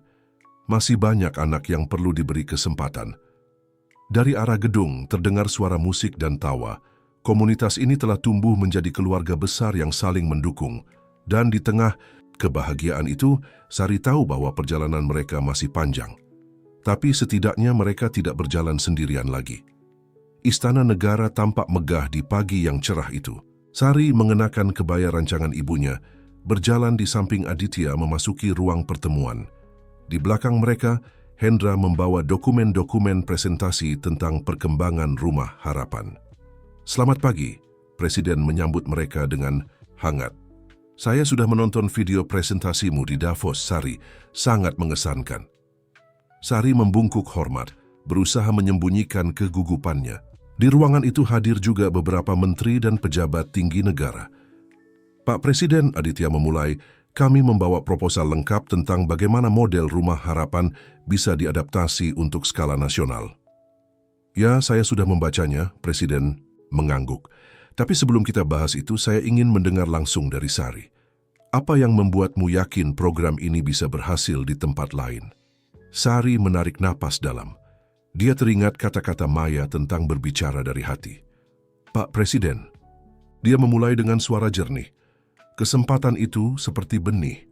Jika ditanam di tanah yang tepat dan dirawat dengan baik, dia akan tumbuh menjadi pohon yang besar. Dia melanjutkan dengan bercerita tentang pohon harapan di Rumah Harapan, tentang bagaimana mimpi-mimpi kecil bisa menginspirasi mimpi yang lebih besar. Dan yang paling penting, Sari menatap mata Presiden, setiap orang yang telah diberi kesempatan secara alami ingin memberikan kesempatan yang sama pada orang lain. Seperti lingkaran kebaikan yang terus membesar, Presiden mengangguk paham. Tepat sekali, Pak, Hendra menambahkan. Dalam 2 tahun kami sudah membantu lebih dari 1.000 keluarga, dan yang lebih mengesankan, 80% dari mereka kini aktif membantu orang lain. Presentasi berlanjut dengan pemaparan detail program. Aditya menjelaskan bagaimana teknologi dan pemberdayaan masyarakat bisa dipadukan untuk menciptakan perubahan berkelanjutan. Dan ini bukan hanya tentang bantuan finansial, Aditya menekankan. Ini tentang mengembalikan martabat dan kepercayaan diri mereka. Di akhir pertemuan, Presiden berdiri dan mengumumkan keputusannya. Saya setuju, program Rumah Harapan akan menjadi model nasional untuk pemberdayaan masyarakat. Kementerian terkait akan membantu replikasi program ini di seluruh Indonesia. Setelah pertemuan, di Taman Istana, Sari duduk sejenak dengan Aditya dan Hendra. Om, dia bertanya pelan, apa tidak apa-apa program kita jadi besar begini? Apa tidak akan kehilangan rasa keluarga seperti di Cilincing? Aditya tersenyum. Justru itu tantangan kita selanjutnya. Bagaimana membuat setiap Rumah Harapan, tidak peduli di mana lokasinya, tetap memiliki kehangatan dan kepedulian yang sama. Saya punya ide untuk itu. Hendra mengeluarkan tabletnya. Program mentoring antar cabang. Peserta yang sudah berhasil di satu tempat bisa membimbing peserta baru di tempat lain. Dan jangan lupa, Aditya menambahkan, setiap tempat punya keunikan dan potensinya sendiri. Di Cilincing kita fokus pada menjahit dan teknologi. Di tempat lain mungkin bisa berbeda, sesuai kebutuhan lokalnya. Sari mengangguk bersemangat. Seperti di Bandung, mereka punya banyak pengrajin tradisional yang bisa diajak kerja sama. Tepat, Hendra mengacungkan jempol. Dan di Surabaya kita bisa fokus pada maritim dan perdagangan. Mereka tengah asik berdiskusi ketika seorang ajudan menghampiri. Maaf Pak Aditya, Pak Presiden ingin bertemu lagi sebentar. Di ruang kerja Presiden mereka mendapat kejutan. Saya sudah bicara dengan beberapa kepala negara ASEAN, Presiden tersenyum. Mereka tertarik untuk mengadopsi program ini juga. Sari merasakan jantungnya berdebar kencang. Mimpi kecilnya dulu, ingin semua anak punya kesempatan seperti dia, kini berkembang jauh melampaui apa yang bisa dia bayangkan. Dan Sari, Presiden menambahkan, mereka ingin kau yang mempresentasikan program ini di KTT ASEAN bulan depan. Di perjalanan pulang, mobil mereka melewati berbagai pemukiman padat di Jakarta. Di setiap sudut, Sari bisa melihat anak-anak yang mungkin sedang bermimpi seperti dia dulu. Om, dia berbisik pada Aditya, aku takut mengecewakan mereka semua. Kau tahu apa yang membuat Om yakin kau tidak akan mengecewakan siapapun, Aditya. Balik bertanya, apa? Karena kau tidak pernah lupa bagaimana rasanya membutuhkan kesempatan kedua. Dan selama kita ingat itu, selama kita tetap rendah hati dan tulus ingin membantu, lingkaran kebaikan ini akan terus membesar. Sari menyandarkan kepalanya di bahu Aditya, memandang langit Jakarta yang mulai dihiasi semburat jingga. Di benaknya, dia membayangkan ribuan pohon harapan tumbuh di seluruh negeri, dan di setiap pohon ada mimpi-mimpi yang menunggu untuk diwujudkan. Aula konferensi di Hotel Mulia Senayan dipenuhi ratusan orang dari berbagai negara ASEAN. Di atas panggung, layar besar menampilkan logo pertemuan ASEAN Youth Summit Building Dreams Together. Di barisan depan, para pemimpin negara ASEAN duduk dengan penuh perhatian. Sari berdiri di belakang panggung, menggenggam erat tablet berisi presentasinya. Kali ini, dia tidak sendirian. Di sampingnya berdiri 5 remaja dari berbagai rumah harapan di Indonesia yang telah dipilih untuk membagikan kisah mereka. Gugup, tanya Ratna, gadis 15 tahun dari Rumah Harapan Surabaya yang dulunya putus sekolah tapi kini menjadi programmer muda berbakat. Sedikit, Sari tersenyum. Tapi seperti kata Tante Maya, gugup itu tanda kita peduli. Para hadirin, suara MC bergema, mari kita sambut pembicara utama kita, Sari dan tim Rumah Harapan Indonesia. Mereka melangkah ke panggung diiringi tepuk tangan meriah. Sari memandang ke arah penonton dan melihat wajah-wajah familiar. Aditya, Hendra, ibunya Maya, dan puluhan peserta program yang datang mendukung. Selamat pagi, Sari memulai dengan percaya diri.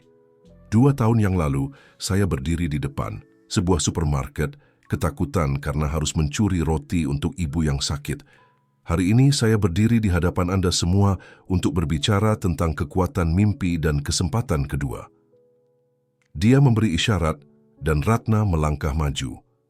Nama saya Ratna. Dulu saya harus berhenti sekolah untuk bekerja di pabrik. Sekarang saya mengajar coding pada anak-anak jalanan dan baru mendapat beasiswa ke Singapore Tech. Satu persatu, remaja lain membagikan kisah mereka. Ada Budi yang mengubah bengkel ayahnya menjadi pusat pelatihan otomotif untuk anak putus sekolah. Ada Dewi yang menciptakan aplikasi untuk membantu para pemulung mengelola sampah daur ulang. Kami bukan hanya berbicara tentang kesuksesan individual, Sari melanjutkan. Kami berbicara tentang bagaimana mengubah penerima bantuan menjadi pemberi bantuan. Bagaimana menciptakan gelombang perubahan yang terus bergulir. Layar di belakang mereka menampilkan statistik mengejutkan. Dari 1.000 peserta program awal, kini telah lahir 100 inisiatif sosial baru yang dikelola sendiri oleh para alumni. Dan sekarang, Sari tersenyum lebar, izinkan kami memperkenalkan proyek terbaru kami, ASEAN Hope Network. Hendra naik ke panggung membawa tablet khusus. Aplikasi ini akan menghubungkan semua rumah. Harapan di ASEAN membuat pertukaran pengetahuan, mentor, dan sumber daya menjadi lebih mudah. Bayangkan Sari mengambil alih. Seorang guru komputer di Manila bisa mengajar online untuk anak-anak di Bangkok. Pengrajin tradisional di Vietnam bisa berkolaborasi dengan desainer di Indonesia. Petani muda di Myanmar bisa belajar teknologi pertanian dari ahli di Malaysia. Para pemimpin ASEAN mulai berbisik-bisik antusias. Di layar, demo aplikasi menunjukkan berbagai fitur yang memungkinkan kolaborasi lintas negara. Tapi yang terpenting, Sari menatap mata para pemimpin satu persatu, adalah memastikan bahwa setiap anak di ASEAN tahu bahwa mimpi mereka valid, bahwa mereka layak mendapat kesempatan kedua, ketiga, atau sebanyak yang mereka butuhkan untuk bangkit. Tepuk tangan membahana ketika presentasi selesai. Para pemimpin ASEAN berdiri memberikan standing ovation. Beberapa bahkan terlihat mengusap air mata. Di belakang panggung, Aditya memeluk Sari dengan bangga. "Kau tahu apa yang paling menakjubkan?" Dia berbisik. "Apa, Om?" "Bahwa semua ini bermula dari sebuah pilihan sederhana untuk melihat potensi di balik kesalahan, untuk memberi kesempatan ketika orang lain mungkin akan menghakimi." Sari mengangguk, matanya berkaca-kaca. Di sekitar mereka, para remaja pembicara lain sedang berpelukan dan tertawa. Mereka bukan lagi sekadar korban keadaan, tapi pemimpin muda yang siap mengubah dunia. "Om," Sari tiba-tiba teringat sesuatu. "Aku punya ide untuk aplikasinya." "Oh ya, bagaimana kalau kita tambahkan fitur Dream Tracker? Setiap anak bisa menulis mimpinya, dan komunitas bisa membantu mewujudkannya. Seperti pohon harapan kita, tapi dalam versi digital." Hendra yang mendengar pembicaraan itu langsung mengeluarkan tabletnya. "Brilliant, dan kita bisa tambahkan sistem mentoring otomatis yang menghubungkan anak-anak dengan mentor yang tepat berdasarkan mimpi mereka." Di luar ruang konferensi, langit Jakarta bersinar cerah. Para delegasi mulai berkumpul untuk sesi networking, tapi pembicaraan mereka bukan lagi tentang angka dan statistik. Mereka berbicara tentang mimpi, tentang harapan, dan tentang bagaimana mengubah masa depan ASEAN satu anak keberanian di waktu. Malam sudah larut ketika Aditya duduk di kantornya, memandangi foto ibunya yang kini diapit oleh dua foto baru, foto Sari di Davos dan foto tim Rumah Harapan di ASEAN Youth Summit. Di mejanya tergeletak surat-surat dan email dari berbagai penjuru dunia, semua berisi kisah-kisah inspiratif tentang perubahan. Ketukan di pintu membuyarkan lamunannya. Hendra masuk dengan membawa 2 cangkir kopi. "Masih di sini?" Hendra menyodorkan secangkir pada sahabatnya. "Kupikir kau akan merayakan kesuksesan summit tadi." "Justru itu yang sedang kupikirkan." Aditya tersenyum mengambil cangkir kopi. "Tentang bagaimana sebuah kesuksesan diukur." "Dan apa kesimpulanmu?" Aditya bangkit dan berjalan ke jendela besar kantornya. Di kejauhan, lampu-lampu Jakarta berkedip seperti bintang. "Kau tahu, dulu aku mengukur kesuksesan dari angka di rekening bank atau nilai saham perusahaan. Dan sekarang aku mengukurnya dari jumlah senyum yang bisa kita ciptakan, dari jumlah mimpi yang bisa kita bantu wujudkan."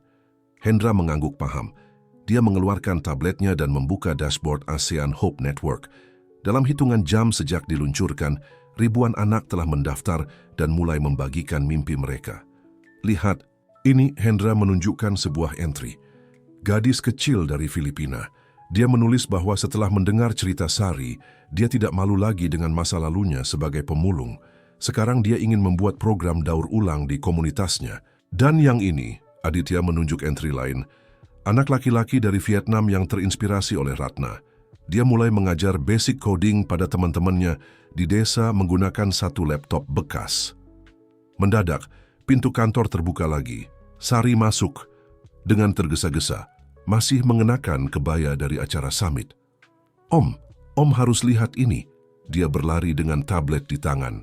Dream Tracker sudah mencapai 10.000 mimpi. Dan yang lebih keren, untuk setiap mimpi yang ditulis, rata-rata ada 5 orang yang menawarkan bantuan. Aditya mengambil tablet dari tangan Sari dan mulai membaca beberapa entry. Seorang pengusaha di Singapura menawarkan magang untuk anak-anak yang tertarik bisnis. Sekelompok mahasiswa di Thailand membuat program les gratis online para perantau. Sukses di Malaysia mengumpulkan dana untuk beasiswa. Ini yang kumaksud, Aditya berbisik. Lingkaran kebaikan yang terus membesar. Dan Om tahu apa yang paling membuatku bahagia? Sari duduk di sofa melepas sepatunya yang pegal. Banyak dari mereka yang menawarkan bantuan adalah orang-orang yang dulu juga pernah dibantu. Hendra, yang sejak tadi diam mendadak tersentak. Hei, bagaimana kalau kita buat dokumenter? Kumpulkan cerita-cerita ini, tunjukkan pada dunia bahwa perubahan itu mungkin. Setuju, Sari bersemangat. Dan kita bisa minta setiap rumah harapan membuat video pendek tentang kegiatan mereka. Biar semua orang bisa lihat seperti apa rasanya menjadi bagian dari komunitas ini. Aditya tersenyum melihat antusiasme mereka. Dia berjalan kembali ke mejanya dan mengambil foto ibunya. Om, Sari mendekat. Om sedang memikirkan ibu Om. Ya, Aditya mengangguk. Tahu tidak, setiap kali Om melihat seorang ibu di rumah harapan berjuang untuk anaknya, Om melihat ibu Om di sana. Setiap kali Om melihat seorang anak mendapat kesempatan kedua, Om mengingat kesempatan yang ibu Om perjuangkan untuk Om. Dan sekarang, Sari memeluk Aditya. Ribuan ibu dan anak mendapat kesempatan yang sama. Ibu Om pasti sangat bangga. Di luar, Jakarta mulai tenang dalam pelukan malam. Tapi di berbagai rumah harapan, lampu-lampu masih menyala. Para peserta program mengerjakan proyek mereka, anak-anak belajar dengan semangat, mimpi-mimpi baru terus bermekaran. Omong-omong, Hendra memecah keheningan. Tadi ada email dari UNESCO. Mereka ingin menominasikan program kita untuk penghargaan pendidikan global. Sari dan Aditya berpandangan. Kita terima? Tanya Sari. Tentu, Aditya tersenyum. Bukan untuk penghargaannya, tapi untuk kesempatan membagikan pesan ini lebih luas. Lagi, bahwa setiap orang tidak peduli masa lalunya berhak mendapat kesempatan untuk mengubah hidupnya. Di dashboard ASEAN Hope Network, angka terus bertambah. Mimpi-mimpi baru terus bermunculan, tangan-tangan bantuan terus terulur. Dan di sudut kantor Aditya, foto seorang penjahit sederhana tersenyum bangga, menyaksikan bagaimana kebaikan yang dia tanam dulu kini berbuah manis dalam ribuan kisah perubahan. 5 tahun telah berlalu sejak pertemuan pertama di supermarket itu. Pagi ini, Rumah Harapan Cilincing tampak berbeda. Ribuan bunga menghiasi setiap sudut dan spanduk besar terbentang di gerbang depan. Perayaan 5 tahun Rumah Harapan merayakan sejuta mimpi yang terwujud. Sari kini berusia 12 tahun berdiri di podium dengan percaya diri. Di hadapannya, ribuan orang berkumpul, dari anak-anak jalanan yang telah berubah menjadi programmer hingga ibu-ibu yang kini menjadi pengusaha sukses. Selamat datang di rumah kita, Sari memulai pidatonya. 5 tahun lalu tempat ini hanyalah gedung sekolah tua. Hari ini, dia telah menjadi rumah bagi sejuta mimpi. Di barisan depan, Aditya duduk dengan mata berkaca-kaca. Di sampingnya, Hendra sibuk mengusap air mata dengan sapu tangan. Ibu Sari, yang kini menjadi Direktur Program Pemberdayaan Wanita se-Asia Tenggara, tersenyum bangga. Hari ini, Sari melanjutkan, kita tidak hanya merayakan angka, kita merayakan setiap cerita perubahan, setiap air mata yang berubah menjadi senyuman, setiap ketakutan yang berubah menjadi keberanian. Layar besar di belakang Sari menampilkan foto-foto perjalanan Rumah Harapan. Dari satu gedung sederhana di Cilincing hingga menjadi gerakan yang tersebar di seluruh Asia. ASEAN Hope Network kini menghubungkan lebih dari 1.000 pusat pemberdayaan, menciptakan jaringan dukungan yang tak terbatas. 5 tahun lalu, Sari memandang ke arah Aditya. Seseorang memilih untuk melihat melampaui kesalahanku. Dia memilih untuk melihat potensi di balik ketakutan. Dan karena pilihan itu, ribuan orang lain mendapat kesempatan yang sama. Maya yang kini menjadi Kepala Departemen Teknologi Rumah Harapan berdiri dan mulai membacakan statistik terbaru. 90.000 anak kembali ke sekolah. 30.000 ibu single parent memiliki usaha mandiri. 500 startup sosial lahir dari program ini. Tapi angka-angka itu bukanlah fokus utama perayaan. Di sudut-sudut ruangan, dipajang foto-foto dan cerita personal, kisah-kisah kecil yang membangun perubahan besar. Ada foto Ratna yang kini bekerja di Silicon Valley tapi tetap mengajar coding online untuk anak-anak Indonesia. Ada cerita tentang Budi yang bengkelnya telah melatih ratusan anak muda. Ada video tentang Dewi yang aplikasi daur ulangnya kini digunakan di 5 negara. Dan hari ini, Sari tersenyum lebar. Kami punya pengumuman istimewa. Aditya naik ke panggung, membawa sebuah dokumen. Hari ini kami meresmikan Yayasan Rumah Harapan International, sebuah organisasi independen yang akan memastikan program ini terus berlanjut dan berkembang. Hendra bergabung di panggung, menambahkan, dan yang lebih penting, yayasan ini akan sepenuhnya dikelola oleh para alumni program. Mereka yang telah mengalami sendiri kekuatan perubahan. Tepuk tangan membahana ketika Sari mengumumkan ketua yayasan pertama, seorang wanita muda yang dulu adalah pemulung, kini seorang aktivis pendidikan dengan gelar master. Tapi ada satu hal lagi, Sari menambahkan, sesuatu yang sangat spesial. Dia memberi isyarat, dan sekelompok anak-anak mulai membagikan amplop pada setiap tamu. Di dalamnya ada foto hitam putih seorang wanita sedang menjahit, Ibu Aditya. Kisah ini dimulai jauh sebelum saya lahir, Sari melanjutkan dengan suara bergetar. Dengan seorang ibu yang mengambil roti untuk anaknya yang sakit. Hari ini kami mendedikasikan semua ini untuk dia dan untuk semua ibu yang berjuang demi mimpi anak-anaknya. Air mata mengalir di pipi Aditya ketika Sari melanjutkan. Mulai hari ini program beasiswa kami akan dinamakan Beasiswa Kartini untuk menghormati ibu yang pengorbanannya telah menginspirasi ribuan perubahan. Di halaman Rumah Harapan, pohon harapan yang dulu kecil kini telah tumbuh besar dan rindang. Kartu-kartu mimpi yang tergantung di dahannya bergoyang ditiup angin, mimpi-mimpi baru yang siap terbang dan menyebar ke seluruh penjuru. Lihat pohon itu, Sari menunjuk keluar jendela. Dia mengingatkan kita bahwa setiap mimpi sekecil apapun bisa tumbuh menjadi sesuatu yang luar biasa.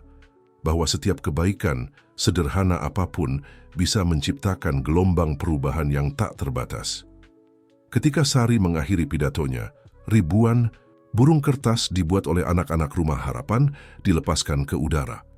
Setiap burung membawa satu mimpi, satu harapan, satu janji untuk masa depan yang lebih baik. Matahari mulai tenggelam di ufuk Jakarta ketika perayaan mencapai penghujungnya. Di Taman Rumah Harapan, Aditya duduk di bangku yang sama tempat dia dan Sari sering berbagi cerita. Kali ini, dia tidak sendiri. Selain Sari, ada puluhan anak duduk mengelilinginya di rumput. Om, seorang anak mengangkat tangan. Ceritakan lagi. Dong, bagaimana semua ini bermula? Aditya tersenyum memandang ke arah Sari yang mengangguk menyemangati. Ini adalah kisah tentang bagaimana sebuah kesalahan bisa membuka pintu menuju keajaiban. Sementara Aditya bercerita, di dalam gedung, Ibu Sari sedang memimpin pertemuan dengan delegasi dari berbagai negara. Di layar peta digital menunjukkan titik-titik terang, setiap rumah harapan yang telah dibuka, setiap mimpi yang telah mulai terwujud. Maya, dengan putrinya yang kini remaja, mendemonstrasikan versi terbaru ASEAN Hope Network. Aplikasi ini sekarang bisa menerjemahkan secara real-time dalam 15 bahasa. Dia menjelaskan, membuat kolaborasi antar negara menjadi lebih mudah. Hendra, yang baru kembali dari kunjungannya ke Rumah Harapan di Afrika, membagikan pengalaman bagaimana model ini bisa diadaptasi dalam berbagai konteks budaya. Di sudut ruangan, sekelompok anak muda, alumni program pertama, sedang mendiskusikan rencana mereka dengan penuh semangat. Ada yang akan membuka rumah harapan di daerah konflik, ada yang mengembangkan teknologi pendidikan untuk daerah terpencil. Lihat mereka, Sari berbisik pada Aditya, menunjuk ke para alumni. Mereka bahkan punya mimpi yang lebih besar dari kita. Itulah yang terjadi ketika kita memberi orang kesempatan untuk bermimpi, Aditya tersenyum. Mereka akan bermimpi lebih besar dari yang kita bayangkan. Mendadak, seorang anak kecil berlari, menghampiri dengan secarik kertas di tangan. Kak Sari, aku sudah tulis mimpiku. Sari membaca tulisan di kertas itu. Ingin membuat robot yang bisa mengajar anak-anak di desa terpencil. Mimpi yang bagus, Sari memeluk anak itu. Dan kau tahu tidak, Di aplikasi kita ada profesor robotika yang siap jadi mentormu. Malam semakin larut, tapi tidak ada yang ingin pulang. Di setiap sudut rumah harapan, orang-orang berkumpul dalam kelompok-kelompok kecil, berbagi cerita dan mimpi. Om, Sari duduk di samping Aditya. Aku sudah memutuskan apa yang ingin kulakukan setelah lulus nanti. Oh ya, apa itu? Aku ingin menjadi guru, tapi bukan guru biasa. Aku ingin mengajar di daerah-daerah yang belum terjangkau rumah harapan, membawa harapan ke tempat-tempat yang masih gelap. Aditya merangkul Sari dengan bangga. Di kejauhan, lampu-lampu Jakarta berkedip seperti bintang, mengingatkannya pada malam-malam ketika ibunya bekerja sampai larut untuk membiayai sekolahnya. Om, Sari berbisik, terima kasih ya, sudah memilih untuk percaya padaku hari itu. Tidak, sayang, Aditya menggeleng lembut. Terima kasih karena telah mengajarkan Om arti sebenarnya dari kesuksesan dan kebahagiaan. Di atas mereka, langit Jakarta dipenuhi bintang. Di bawah langit yang sama, ribuan rumah harapan menyala terang, menjadi mercusuar bagi mereka yang masih mencari jalan dalam gelap. Dan di setiap tempat itu, cerita Sari dan Aditya diceritakan kembali, bukan sebagai dongeng tapi sebagai bukti bahwa keajaiban bisa bermula dari pilihan sederhana untuk melihat kebaikan dalam diri seseorang. Kisah mereka mungkin bermula dari sebungkus roti dan sekotak susu, tapi telah berkembang menjadi gerakan yang mengubah jutaan hidup. Dan ini, seperti yang selalu